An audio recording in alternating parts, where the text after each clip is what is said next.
discussion in the House shall not leave the House without the previous permission of the Speaker. I don't see any minister here, Mr. Speaker, Deputy Speakers. Neither the Chief Minister nor other senior ministers. There is only one member of the Cabinet who is sitting, and he doesn't represent the portfolios. Therefore, I would like to urge upon you, Mr. Deputy Speaker, sir, to invoke this provision of the Rules of Procedure and Conduct of Business in the right terms. Let me continue.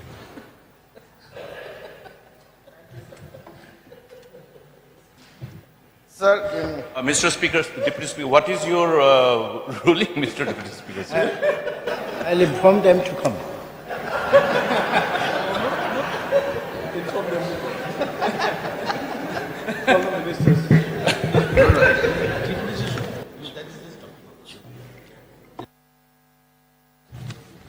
Let me continue.